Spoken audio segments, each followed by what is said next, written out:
안녕하세요. 사업보고서 읽어주는 남자 잔돈사냥꾼 TV입니다. 오늘 살펴볼 기업은 월프를 제친 세계적으로 유명한 가전기업이죠. 주식회사 LG전자에 대해서 살펴보는 시간을 갖도록 할게요. 준비되셨으면 바로 시작해 보겠습니다. 기업의 적정 주가입니다. 실제 현재 주가가 주당 96,600원에 형성이 되어 있는데요. 2022년도 예상 ROE가 9.52%가 나와서 적정 주가는 12만 원대가 나오는 것을 알 수 있고 2023년도 비슷한 수준인 12만 3천 원대가 나오는 것을 알 수 있어요. 21년도에는 6.32%의 ROE로 적정 주가가 8만 원이었던 것에 비해서 ROE가 조금씩 개선되는 추세를 보이고 있어서 현재 주가 대비 적정 주가가 업사이드에 위치해 있다는 것을 알 수 있습니다. 그렇다면 재무제표 측면에서도 이렇게 적정 주가가 업사이드에 있을 만한 상황인 건지에 대해서 한번 살펴보도록 할게요. 파트 1, 회사 개요입니다. 기업 정보입니다. 2002년도 4월 달에 전 LG전자의 전자 및 정보통신 사업 부문을 인적 분할해서 생겨난 기업으로 영위하는 사업은 크게 세 덩어리로 나눌 수 있는데요. 냉장고와 세탁기 그리고 에어컨을 판매하는 H&A 사업본부와 자동차 부품을 판매하는 비이클 컴포넌트 솔루션 사업본부, 마지막으로 모니터와 PC, 사이니지를 판매하는 비즈니스 솔루션이 있습니다. 실제 주주 구성 현황을 이어서 살펴볼게요. 보시는 것처럼 LG 외 특수관계 이인이 33.67%의 비중을 차지하는 것을 알 수 있고, 국민연금이 7.52%, 기타가 58.34% 정도가 되는 것을 알 수 있습니다. 거래량을 이어서 살펴보면은 LG전자 같은 경우에는 0.49%의 거래량을 보이고 있어서 삼성전자의 0.25%, SK하이닉스의 0.61%보다는 중간 정도의 거래량 수준을 보이는 것을 알 수가 있습니다. 경영진은 대표이사 조성진 씨가 2018년도부터 대표직을 맡고 있고 최대 주주는 앞에서 살펴봤듯이 LG가 34.67%를 갖고 있는데요. 실제 코스피 시장에는 2002년도, 즉 인적 분할한 시기에 같은 시기에 상장이 된 것을 알 수 있고 LG 이노텍을 포함한 여러 개, 즉 140여 개의 회사가 연결 종속 회사로 되어 있습니다. 본사는 영등포구 여의대로 LG 트윈타워에 있는 것을 알 수 있어요. 사업 부문별 매출액 추이를 이어서 살펴볼게요. 실제 냉장고, 세탁기, 에어컨 등 H&A 사업 부문이 전체 매출의 38.2%를, 그 다음에 TV와 오디오, 뷰티 기기 등 이 HE 사업 부문이 18.2%의 비중을 차지하는 것을 알 수 있습니다. 다음으로 VS가 텔레매틱스 AV, AVN 등 실제 차량용 통신과 관련된 전장 사업의 비중이 10.2%가 되는 것을 알 수가 있는데요. 현재까지 살펴봤을 때 LG전자를 이해하기 위해서는 가정용 전기 제품과 영상기기, 멀티미디어 등이 전체 매출의 56% 정도를 차지하고 있기 때문에 이 H&A 사업 부문과 H 사업 부문이 잘 돼야지 LG전자의 주가가 향상할 수 있는 한 단계 성장할 수 있는 기회가 마련될 수 있을 것이라고 볼 수 있을 것 같아요. 실제 지역별 매출 실적을 살펴보면은 대한민국이 전체 매출의 한 3분의 1을 차지하는 것을 알 수 있고 북미가 그 다음을 이어가고 있으며 유럽, 아시아, 중남미 순이 되는 것을 알 수 있어요. 따라서 실제 내수와 해외 비중을 살펴보면은 해외 비중이 더 높다는 것을 알 수가 있지만 대한민국에서 판매하는 수준이 약 3분의 1 가량이 되기 때문에 전체에서 비중을 살펴본다면 내수가 한 30%, 그다음에 해외 비중이 한 70% 정도가 되는 기업이라는 것을 알 수가 있습니다. 다음은 사업 부문별 시장 여건입니다. LG전자 같은 경우에는 실제 사업 부문이 다음과 같이 나뉘어져 있는데요. 보시는 것처럼 냉장고, TV, 자동차 부품, 모니터 PC, 그 다음에 LG이노텍에서 가장 핵심적으로 판매하고 아이폰에서 대부분의 물량을 가져가는 카메라 모듈 등이 있는 것을 알 수가 있습니다.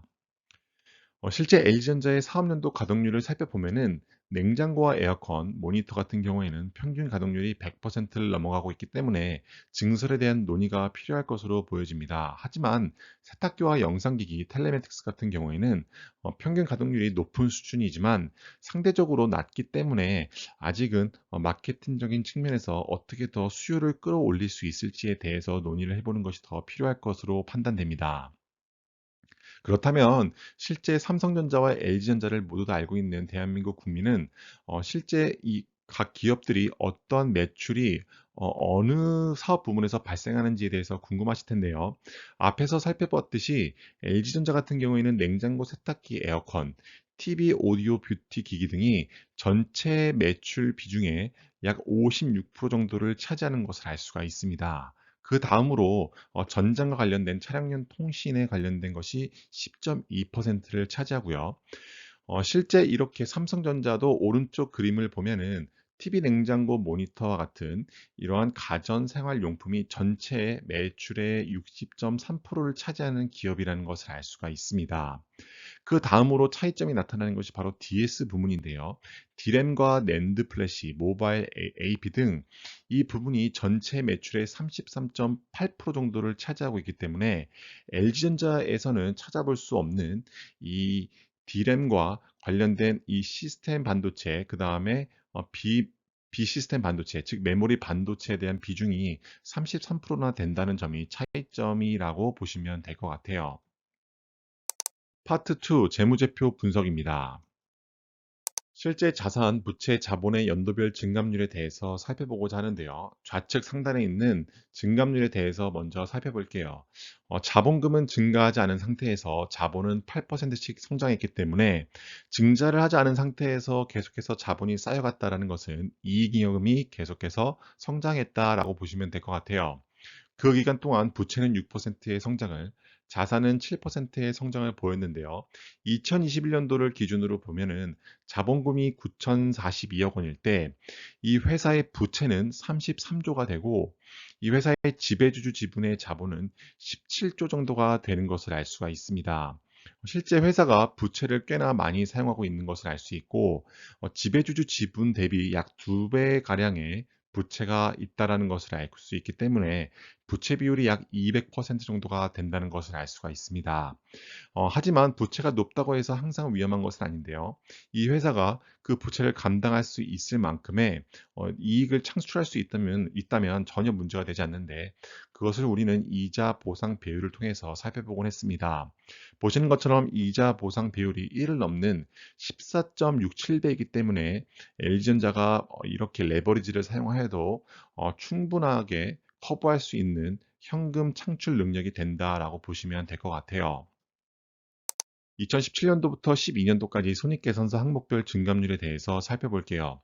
매출액은 6.6%씩 성장할 때 매출 원가는 6.3%씩 성장했고 매출액에서 매출 원가를 뺀 매출 총이익은 7.6%의 성장을 보인 것을 알 수 있습니다. 판관비 같은 경우에는 7%의 성장을 보였는데요. 그래서 매출 총이익에서 판관비를 뺀 영업이익은 10.2%로 굉장히 양호한 수준을 보인 것을 알 수가 있습니다. 당기순이익은 조금 아쉽지만 4%의 성장을 보였다라는 것을 알 수가 있습니다.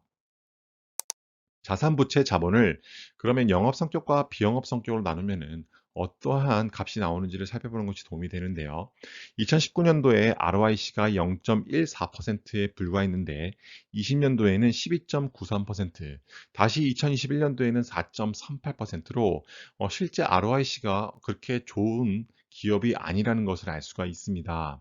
또한 2019년도에는 비영업 성격의 순 자산이 마이너스 5조 5천억 원이었는데 2020년도에는 3조 7천억 원으로 줄었고 2021년도에도 조금 더 줄어 3조 4천억 원 정도의 마이너스가 되는 것을 알 수가 있습니다.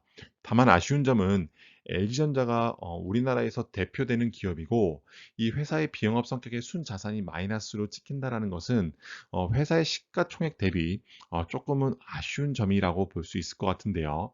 실제 우리가 찾는 기업이 B사 분면에서 A사 분면으로 향하는 기업들인데 이 회사가 19년도, 20년도, 그리고 21년도 모두 비사분면 왼쪽 끝부분에 위치한 상황이라는 것을 알 수가 있습니다. 실제 통장에 얼마가 들어왔고 투자했는지를 살펴볼 수 있는 영업활동과 투자활동 현금 흐름에 대해서 살펴볼게요. 17년도부터 22년도까지 당기 순이익의 추이는 다음과 같이 나타났고 그 같은 기간 동안 영업활동 현금 흐름은 단 한 번도 당기 순이익보다 낮았던 적이 없는 것을 알 수 있어요. 다시 말해서 실제 이 회사가 발표하는 당기 순이익보다 실제 영업활동 현금 흐름이 압도적으로 높은 기업이라는 것을 알 수 있기 때문에 영업의 질이 상당히 양호한 기업이라는 것을 알 수가 있습니다. 같은 기간 동안 잉여 현금 흐름의 추이를 살펴보면 다음과 같은데요. 2020년도까지는 프리캐시 플로우의 양이 계속해서 상승해서 2020년도에는 2조 3천억 원까지 올라갔지만 2021년도에는 증산으로 인한 즉 캐펙스에 대한 투자가 많이 이루어져서 293억 원에 불과했고 2022년도 예상은 1조 8천억 원으로 다시 크게 반등할 것으로 예상이 되고 있는데요. 실제 K거 기준으로 살펴보면은 당기 순이익이 4%씩 성장할 때 영업활동 현금 흐름은 20%씩 성장을 해서 굉장히 양호한 수준을 보이고 있고 잉여 현금 흐름은 2017년도가 마이너스로 시작했기 때문에 계산을 할 수 없었다라는 점을 참고하시면 될 것 같아요.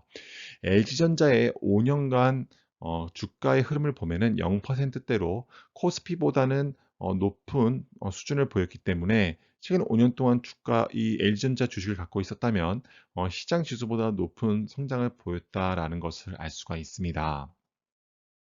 현금을 주주에게 나눠주는 배당 성향 및 배당 현황인데요. 보시는 것처럼 주당 배당액이 2017년도에 400원이었던 것이 2018, 19년도에는 각각 750원, 2020년도에는 1200원을 찍었다가 다시 하락을 해서 2021년도에는 주당 850원을 준 것을 알 수가 있는데요. 이 기업의 주당 배당액은 K거 기준으로 봤을 때 20.7%씩 성장을 했고 현금 배당 수익률은 13%씩 성장을 했으며 배당 성향은 37.1%씩 성장했다라는 것을 알 수 있습니다. 실제 배당 성향이 2019년도에는 434%나 되기 때문에 실제 이 회사가 벌어들인 돈보다 훨씬 더 많은 금액을 배당에 사용했다라는 것은 조금은 아쉬운 점이라고 볼 수 있을 것 같아요.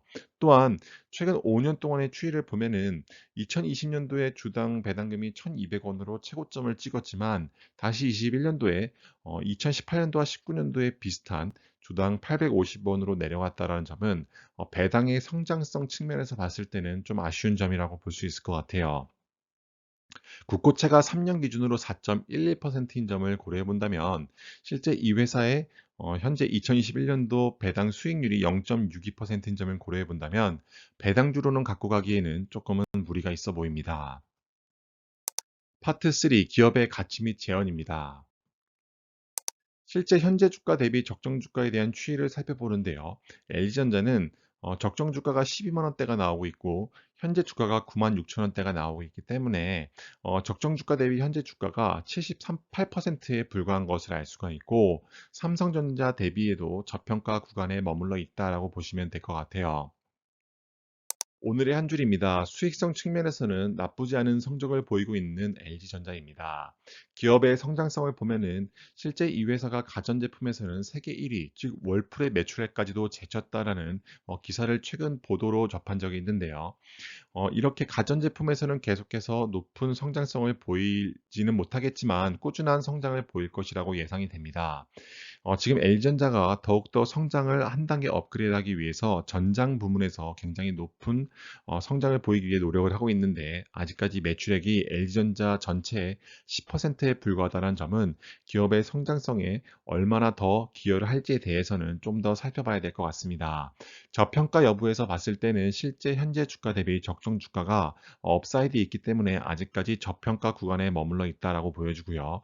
다만 배당 성장성에서 봤을 때 기업이 현금 배당을 꾸준히 하지는 못한다는 점, 그 주당 배당액이 조금은 굴곡이 있었다라는 점과 회사가 계속해서 돈을 많이 버는 상태에서 일정 비율을 꾸준히 배당으로 지급해야 되는데 그런 부분이 다소 부족했다라는 점을 앞에서 살펴봤습니다. 마지막으로 재무 건전성을 보면은 실제 이 회사가 굉장히 오래되고 우리나라를 대표하는 기업임에도 불구하고 비영업 성격의 순자산이 아직도 마이너스 2조, 3조에 달하는 것은 조금 아쉬운 점이라고 볼 수 있을 것 같아요. 지금까지 L전자 분석 영상 봐주셔서 감사드리고 해당 영상이 도움이 되셨다면 구독과 좋아요 그리고 댓글 부탁드릴게요. 감사합니다.